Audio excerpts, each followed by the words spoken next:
Hey, fellow mathers. Before we get into this episode, we want to share with you how you can get access to free content, professional learning that will keep your students engaged and doing the math that matters.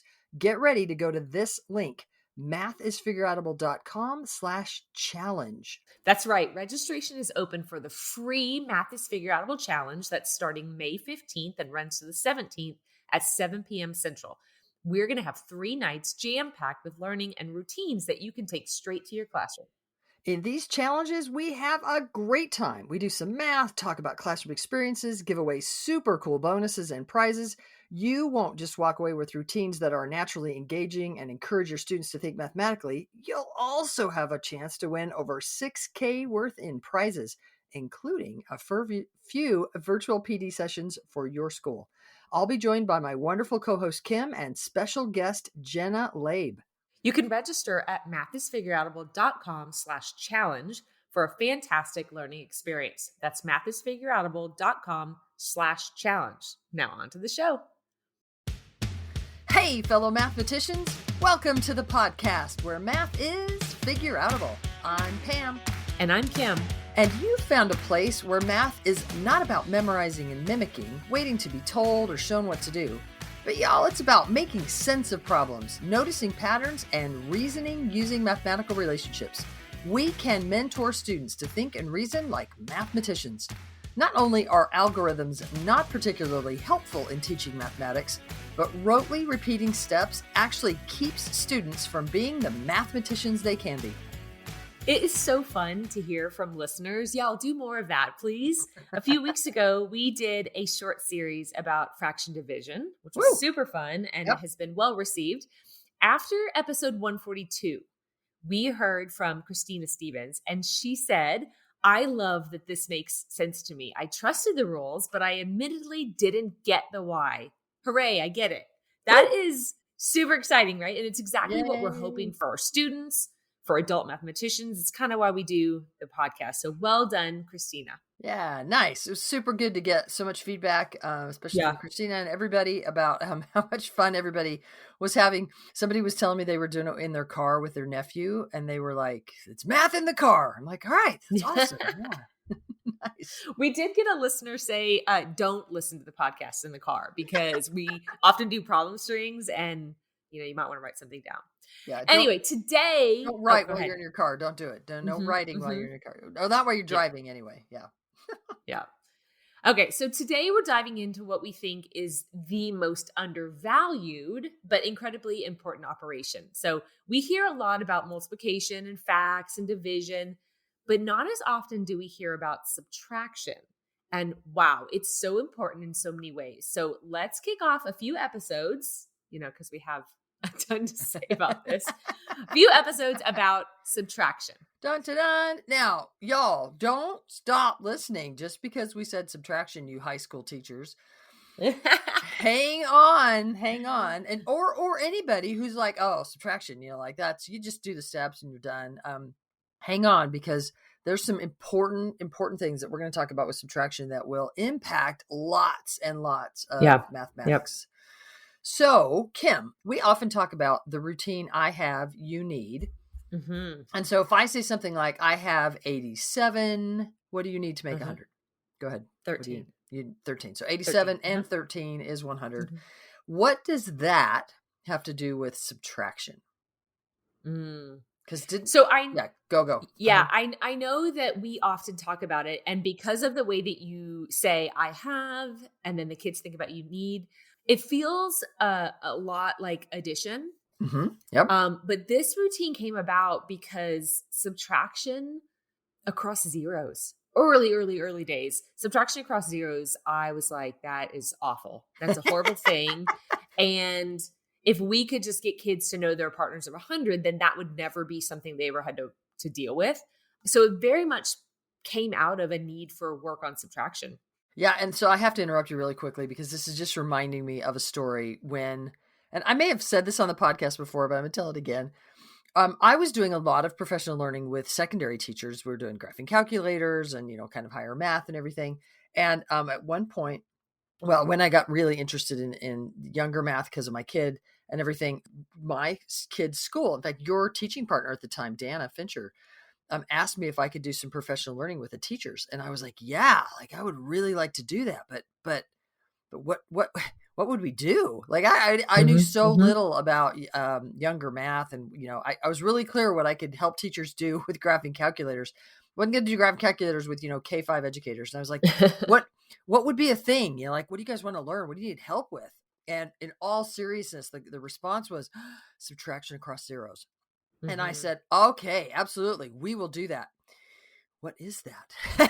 Like, I had no idea. I literally was like, what does that mean? So what does it, Kim, tell us, what does it mean? When you say subtraction across zeros, what does that mean? Oh gosh. So when you have 100, so if you are teaching with an algorithm, subtraction across zeros is always a beast, because you would write 100 minus 87 below it. And then line it up, right? Make sure you line it up correctly. Yep. Super abstract for kids, because you're doing things like 0 minus 7, and you can't, I'm air quoting, can't do that. So then you have to go to the tens to borrow. Oh, wait, there's none there. And so you keep going, and there's all this like crossing out, and is it a 10 or is it a 9? And it's so little to do with place value, because kids are just following steps. They don't have a clue most of the time, and they're just trying to mimic what's happening. And so it's always, if you are a third grade teacher starting to talk about subtraction across zeros, the pain of mimicking those steps. Lots and lots of pain. And demonstrating 100 million times. And then when you get to maybe later third grade and it's 1,000, you're like, oh, here we go again. So that was, in my very first year when I taught pretty traditionally, it was like, oh gosh, I can't, this is not working. And you just said that there's no place value as they're doing that. Maybe I might tweak that to kids. Say, maybe I'll tweak it to say there's no place value understanding happening, because there's a lot of place value embedded in that algorithm. 100%. Yeah. And that's why it works. But the understanding, we try, okay, you're in the tens column. So you're borrowing a 10 and you're putting the 10 over here. And so you're crossing that out and it's becoming a 9, but you're in the tens. What's a 10 in the tens called? Like it's so abstract, especially for young learners. Yeah. Yeah. So when I just said I have 87, what do you need? It's kind of like that missing add-in problem, right? 87 plus something is 100. And then you said 13. But it's also the answer to 100 minus 87 is 13. Or we could turn it around. 100 minus 13 is 87. So subtraction across zeros, we can kind of becomes a non-issue if we get students working with these partners of 100, partners of 1,000. And you might be like, well, do they need to have partners of 200? I mean, if they have partners of 100, then they're thinking about that 100 in that 200 to use for subtraction. Maybe we'll parse that out a little bit more later, but it can be super helpful to have kids own those partners, and we can use the routine I have you need to build those. And like you said, the reason that we started to work on that, it was because subtraction was difficult, but not only just subtraction problems. The more that you and I built our numeracy for multiplication and division, we also started to see that the sticking point, the tricky part came not so much in thinking about the multiplication and division for kids, but in doing the subtraction. Let's give an example maybe. So if I were to say something like, Kim, I want to find 99 times 87. We've been just dealing with 87s. Let's stay with 87s. Yeah. So if I said 99 87s, what are you thinking about? It's really close to 100. So I'm going to say 100 87s is 8,700. 8,700. But then because I have one too many 87s, then I have to subtract 99 from the 8,700. Subtract 99. I'm sorry, subtract 87. You only want 99. You only want 99 87s. Yeah. So you're going to subtract 87 from 8,700. So again, if you're teaching pretty traditionally, even if you're starting to dabble, then your kids would be thinking, oh, I have 8,700 minus 87. And there's all those zeros again, right? So that's not what I would do. I would subtract 100 from 8,700. which would be 8,600. And then I subtracted too much. 100 was too much. So then I add back 13 because it was 13 too much. Because the partner of 87 to 100 is 13. Absolutely. So now you've added back 13 to 8,600. And that's the hard question, right? What is 8,613? Yeah. Just 8,613. Yep. And so that's a great strategy for multiplying, using that over strategy. What were you going to say? Yeah. Yeah. I was going to say, you've mentioned more than one time that I'm a super big over fan. And I like to think more than and back up in lots of operations. And so subtraction has become really important, particularly in that strategy. Yeah, nice. And I might just, another way to kind of think about that 8,700 minus 87 is, and maybe this is just kind of another way of envisioning, but I just wrote down on my paper a number line where I have 8,600 on the left and 8,700 on the right. And I'm kind of thinking about that 100 in between there. And I'm not really thinking about subtracting the 100 and then adding the 13. I'm kind of just thinking about that there's that 100 in there, and I need to subtract 87. So I've kind of drawn that jump of 87 back from 8,700, and that leaves me with that little bit of space between 8,600 and that jump back. Yep. And then I can say, ooh, what is the partner of 87? That's 13. And so now I have this in that space between 8,600 and 8,700. I have a jump of 13 and a jump of 87, and I want to land in that where those two jumps meet, or meet. Is that the right word? And so that is 8,600 and 13. It's like sort of in there. Yeah, I think it's really important that you mentioned that, because if you're an older grades teacher and you hear about I have you need, and you're like, cool, but that's just 100. That's super low numbers compared to what my kids are working with. And you mentioned the 200 earlier. Do you do I have you need with 200? But really, once you've established that partnership with 100, then I do think that you bring in other amounts of hundreds and help kids understand that a 400 is a 300 and a 100. And then it's always that partner of 100 work. And then you come back and tack on that 300 at the end. So there's always that 100 within any amount of hundreds that you can find the partner for. Yeah. So like in this problem, that 100 is within that 8,600 and 8,700. And so I deal with what I know about 100 in there, the 13, the 87. And I just tack on that 8,600 back on the beginning. Yeah. Yep. Yeah. Nicely said. So subtraction is super helpful in things like this crazy multiplication problem that we just did, 99 times 87. And we could do similar things with division, where the problem actually becomes like, can I think about subtraction in the midst of this higher math problem? So let's parse out a little bit about two ways of thinking about this 87 plus what is 100. When I said I have 87, what do you need? Use the 13. That's a way of thinking about kind of the distance between 87 and 100, right? Yep. I'm at 87. What do I need to make 100? 87 plus something is 100. I can look at a number line. I'm at 87. I've got to jump up to 100. That's a way of thinking about distance or difference. But I can also think about 100 minus 87. I can think about removing 87. That looks less like starting at 87 and going up to 100. And that looks more like starting at 100 and going back 87. And I might think about going back 80 to 20 and then going back 7 more to 13. I might also think about going back 90 and landing on 10. And then I went too far, so I'd go back up 3 to get to 13. But in that way, I'm really thinking about removing. I'm thinking about removing 87 from 100, going back from 100 to land on 13. Those two types of thinking, one of them's sort of distance, going from the 87 up. One of them's removing, going from the 100 back. Those are the two ways that we need to help kids think about subtraction. Maybe we could call it the two interpretations of subtraction, that we can actually think about the problem 100 minus 87 as, what do I need to do to get from 87 up to 100? Or as, what do I get when I remove 87 from 100?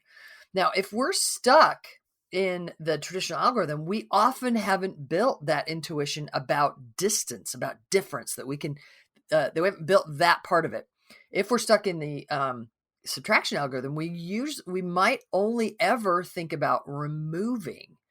And when you were doing all that stuff with subtraction across zeros, 0 take away 7. You can't do that. So then we have to go to the next one. It's always take away, right? It's always, can I remove this number from that one?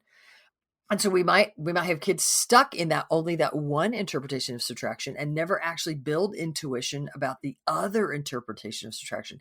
And we need both. Yeah. One of the ways that we can do that is we can use the open number line to represent what students are doing, the way they're thinking about things. That's a great tool. We like to use it. We could, and actually, as I was just talking about both of those ways of thinking about 100 minus 87, if you can see my hands, I had my hands kind of spanning. So when I was talking about 87 plus what is 100, I literally had my hands kind of spanning 100. I kind of, my hands are going back and forth. Here's 0 to 100. I wonder if you can hear that. Can you hear that over the microphone? No, it's like air. No. Anyway, so from 0 to 100, and then I'm thinking to myself, but in between that span of 0 to 100, here's 87. And I've just put my hand at 87. And I'm thinking, if my hand's here at 87, what's that distance to get up to 100? I literally have this number line in front of me that's either in my head or it's between my hands.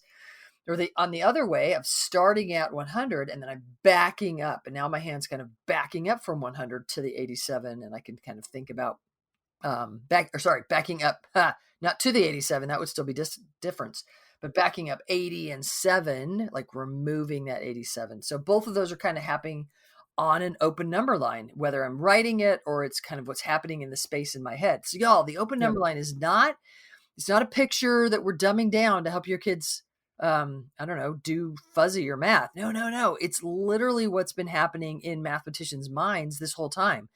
We're making that thinking visible. Go ahead. Yeah. And I think this is really important that you're talking about it, because especially with younger grade students, there is intuition in kids to find the distance between numbers. I think you'd be hard pressed to find a kid who, when you said 100 minus 99, they couldn't come up with, depending on their age, but I think many kids would just say 1. They're not thinking about remove 99 until we put a problem on the page in a stacking format and say, subtract these. Thou shalt. Yeah, absolutely. I think we school them out of some of that intuition.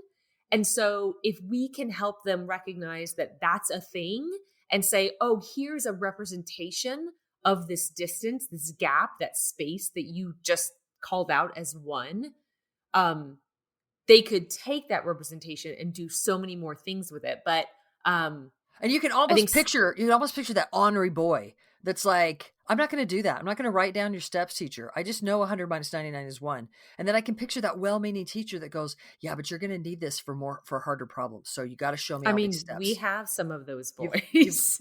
You and I birthed some of those boys that would look at that teacher and go, no, I'm not doing all those steps for that crazy problem. But that well-meaning teacher that says, no, really, you're going to find harder subtraction problems. So we got to get these steps down with these easier. And so what we are respectfully saying is, let's not try to beat that intuition out of kids. Let's actually say, yeah. Let's think about the fact that 100 minus 99 is just the difference between 99 and 100. And Pam, I'm sorry, go ahead. Let's use that. I'm having a hard time keeping my brain stopping. Let's use that intuition whenever we can. Know what we're going to say. Go. Well, I was going to say, I would love to be in a third grade classroom right now saying, at what point, like, where's the point where you say, if it's 99 and 100, they're going to say 1, right? It's just 1. And you model the number line. And I would love to say, what's the threshold? Like, at what point do you switch from finding the distance between them to, it's like, if you said 100 minus 1, then they're going to remove. And I think it's different for every kid based on their familiarity and like different strategies. But I almost want to like plunk numbers on a number line and say, or ask them questions and say, okay, what do you want to do when it's 100 minus 20? What about 23? 76? Like there's at some point before we mess with kids too much, they have this gut reaction to where they want to start removing and where they want to find the distance. I just think it would be a fun exercise in like, what are you thinking about and what numbers do it for you in either way. Mm-hmm. Yeah, absolutely. Yeah, that's super cool. I want to hang with the open number line for just a second, and then I want to go back to what you were just saying. Let's see if we can do both of those things. Stay focused. Okay. Hanging with the open number line for a minute. Teachers of higher math, you might be like, okay, Pam, you told us to listen to this episode because it's important in some way. Yeah, let me just take that a little bit, because as we think about the difference, say I've got something like 105 minus 97. Do we really want to remove 97 from 105, or would it make more sense to kind of think in your mind, where's 97, where's 105, how far apart are those? As we do that kind of action, we're building the sense of, I can use subtraction to represent that. So I can from that 97 up 3 and then up another 5. So I can think about 105 minus 97 as that distance of 8, that 3, and then that 5 in between there. But I can write that as 105 minus 97. That subtraction symbol can mean find out how far apart they are. That so relates to stuff in higher math, that we can see places in higher math where there is a subtraction symbol, and it doesn't mean remove. It means find the difference between the numbers. And I'm just going to say a couple of examples, and we'll do some episodes later where I get into these more deeply. But if you think about finding the slope of a line between 2 points, if I'm thinking about y2 minus y1, does that subtraction symbol mean subtract y1 from y2? Or does it actually mean how far apart are those y values? Dun, dun, dun. So I'm going to let teachers of higher math think about that a little bit. x2 minus x1, does that mean remove x1 from x2? Or could it actually mean how far apart are those x values? Because is that rate of change formula talking about the distance, the difference between the y values, and the ratio of that, the ratio of the distance of the y values to the distance of the x values, the difference between those? I would suggest it's far more about that and not at all about removing things. And we could go even higher than that. We could talk about calculus and the way that we represent intervals. When we're trying to find the area under a curve, when we represent intervals, we often use the subtraction symbol to represent an interval. An interval is the distance between 2 points. It's not about removing one from the other, but we're using subtraction. If I was finding the area between 2 curves, I'm going to subtract f of x minus g of x and then take the integral from a to b of that difference. But I just said difference. The difference between those two functions, between the two y values of those curves. It's the difference between the y values of those curves. It's not about removing a function from another function. Anyway, there's a couple of examples of where we're actually building intuition towards that, so that when we get them in higher math, we have both interpretations of subtractions. Yeah. Yep. And now, Kim, I got to mention one more, not to mention integers, like integers. I was going to say, wait a second, you missed a big one, because there's all these rules, right? For like, when do you add, when do you subtract? And I have been living in that with my 6th grader, because he's doing things like 37 minus negative 42. And I'm like, oh, you're not removing. He's like, oh, those are 79 apart on the number line. I'm like, there you go. There's your other interpretation of subtraction. Yeah, and what's interesting, and we'll do a whole episode on just integer subtraction soon, but what's interesting about integer subtraction is we actually need both interpretations to make sense of integer subtraction problems when we subtract a negative. We have to think about the difference, the distance between the two numbers, and then we have to consider, from that first number, am I subtracting something smaller than it? That's what we usually do. And if you subtract something smaller than that first number, then you end up with a positive answer. But if you subtract something bigger than it, then you're going to have a negative answer, even though the distance was positive. So I know I just said that. We'll have to do an episode where we totally build that at some point. So what's important to know about integers is we have to have both interpretations in order to make sense of integer subtraction. And that's like huge, because then if we haven't made sense of that, what are we left with? Well, we're left with all those rules, right? And then kids are using keep, change, flip, no matter whether they're dividing fractions or they're operating with integers, and neither of those are a good rule, because then we don't know when to use them and we don't know why they work, and we're not reasoning. We're pretending that math isn't figure outable. We're pretending math is rote memorizable. Okay, so there was one other thing I wanted to do. What was the other thing, Kim? I said there were 2 things. I think I wanted to talk. I wanted to talk a little bit about like Kim. I'm going to give you a problem to do. Okay. And so if I were to say, well, actually, don't do the problem, please. If I were to say 328, subtract 96, will you line those up as if you were going to do the algorithm? So 328 minus 96. Okay. I know I'm laughing because fave. I'm laughing because the last time I told you I attempted to do an algorithm, I totally did it wrong. So let's see if I can do it right. Okay, 328. Let me write it down. Minus 96. 328 minus 96. Okay. If you were doing the algorithm, which I know it's been a hot minute since you've done that. Yeah. So I'm starting in the ones place. So 8 minus 6 is 2. Because did you just think about the difference between 8 and 6, or did you subtract? Do you even know? I mean, I don't know if you can think about that. 8 minus 6. I think I probably found the distance between them. Because, like, why? What about 8 and 6 made you think about distance between them? Yeah, they're really close. So the distance is small, right? The distance between them is small. So small. yeah, might as well just find that distance. I didn't mean to put words in your mouth. Sorry. No, that's okay. So then I'm in the tens place. But before you move on, sorry, but could you imagine that we might have kids that were, if we're teaching them, if we're saying thou shalt do this algorithm, could you imagine that a kid is saying, okay, 8 minus 6, minus means take away. So I've got to take away 6. 8, 7, 6, 5, and they're counting on their fingers until they tell you 6 fingers up, and they land on the 2, and they're like, okay, so it's 2. All right. Yep. So I've written down the 2. Now carry on.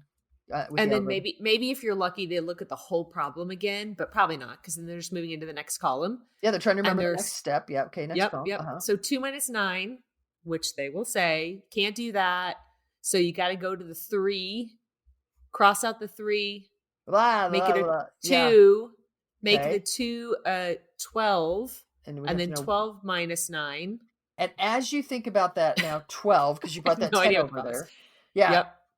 Again, minus 9. And so often now kids are going to say, all right, 12, 10, or 11, 10, and they count backwards the 9 and right. And they're even though 12 and 9, if I think about those on a number line, it'd be so much easier to think about those as the distance between 9 and 12, right? To get that 3.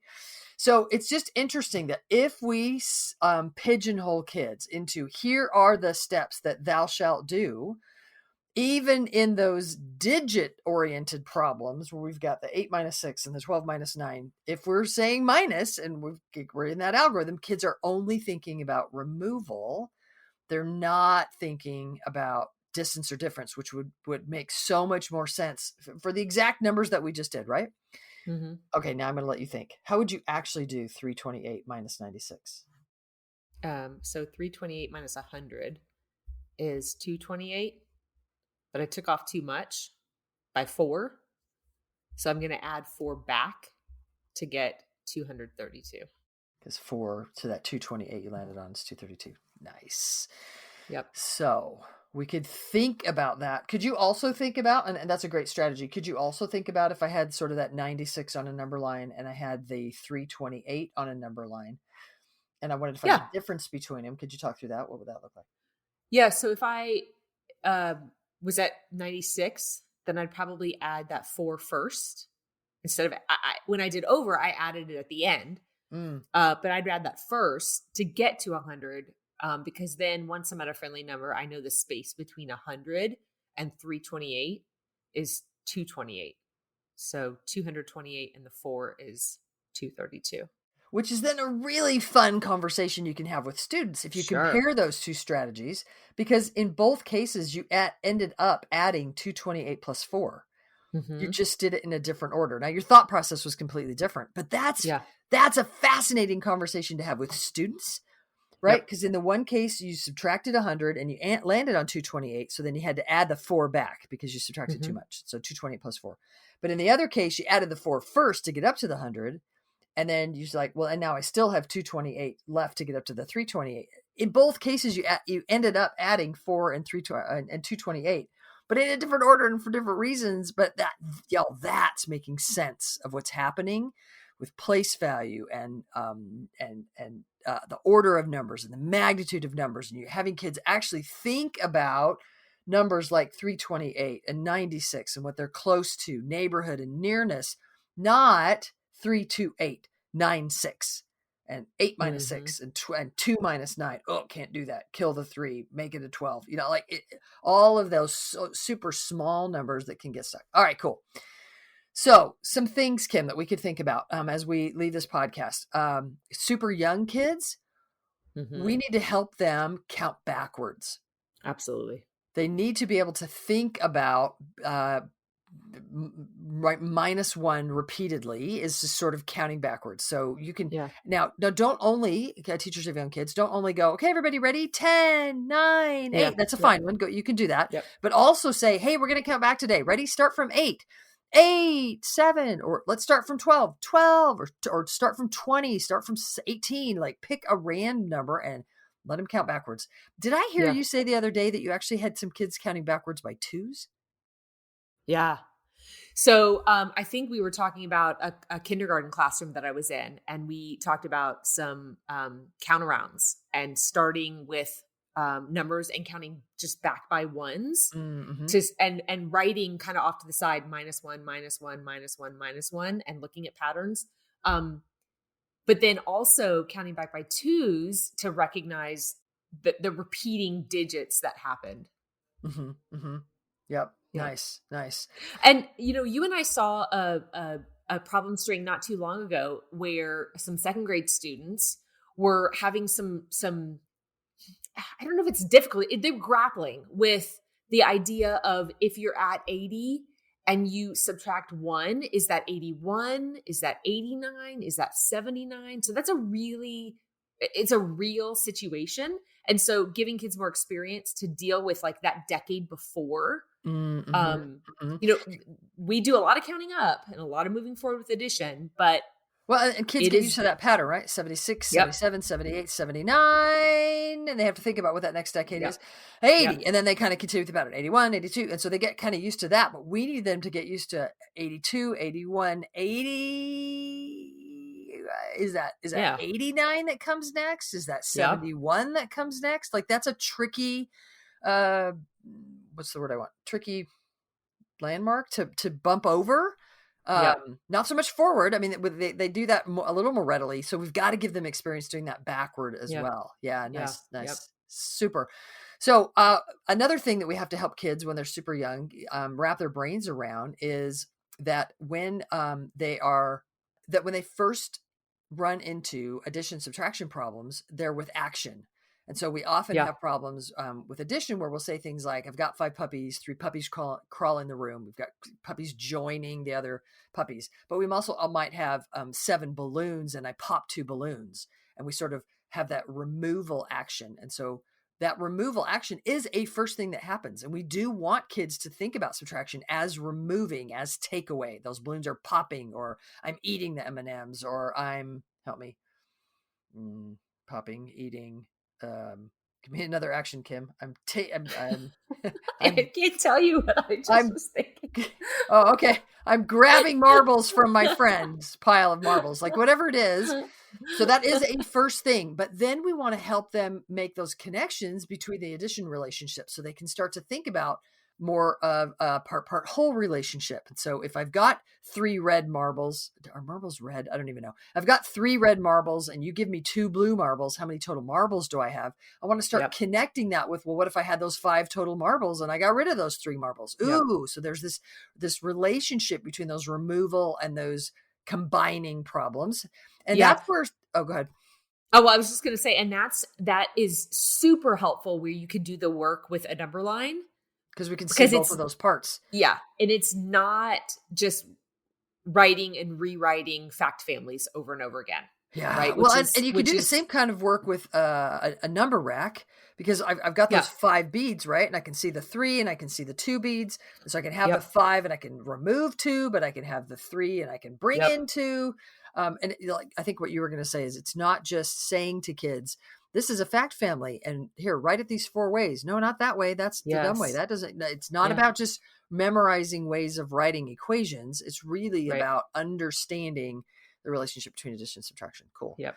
And what I was going to say is that's where CGI research comes in. It's so helpful to help us recognize that we want to give kids different kinds of problems as they are ready for them, as it's on the edge of their zone of proximal development. That's when we want to give them We want to start with those action-oriented, combining or separating problems, but then we want to give them those part-whole problems where there's not so much action. And then we want to give them those comparison problems, because in those comparison problems, that's really where that difference, the distance meaning really comes in. Now, I've got 5 marbles. You've got 3 more marbles than I do. How many marbles do you have? Or I've got 5 marbles and you've got 8 marbles. How many more marbles than do you have than I have? Those comparison problems really lend themselves to that distance or that difference meaning of subtraction. And so we really, really want to emphasize that those hardest kinds of problems. No, let me say this. We really want to emphasize that subtraction, we need to have both of those meanings happening. We need to build the connection between finding the difference between numbers and removing, and that both of those have everything to do with subtraction. So, Kim, I think we wanted to end with some things that teachers can do with their students. Yeah. So we mentioned quite a few within, so I'll just bring them back out again. Counting backwards, super important, particularly with really young students. Play I Have You Need. Talk about both types of subtraction, the distance difference representation and removal. So there's both interpretations. Mm-hmm.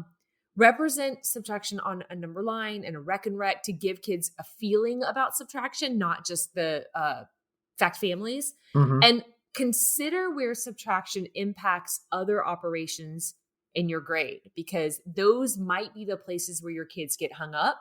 Not in the multiplication, not in the division, but that little bit of subtraction at the end, and then they get a wrong answer, and then we think they don't know what's going on when really they just need more subtraction work.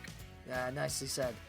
All right, y'all, this was a little bit of a long one. Thank you for tuning in and teaching more and more real math. To find out more about the Math is Figureoutable movement, visit mathisfigureoutable.com.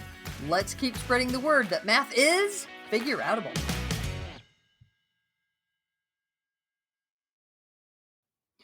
Thank you for listening and making math more figureoutable. To learn even more, make sure you register for our free challenge at mathisfigureoutable.com/challenge. You are not going to want to miss the evenings of May 15th through 17th, starting at 7 p.m. Central. Math teaching, go register now. That's mathisfigureoutable.com/challenge. Join us to make math more and more figureoutable. And if you can't join live, register and we'll send you access to the recordings. We'll see you there.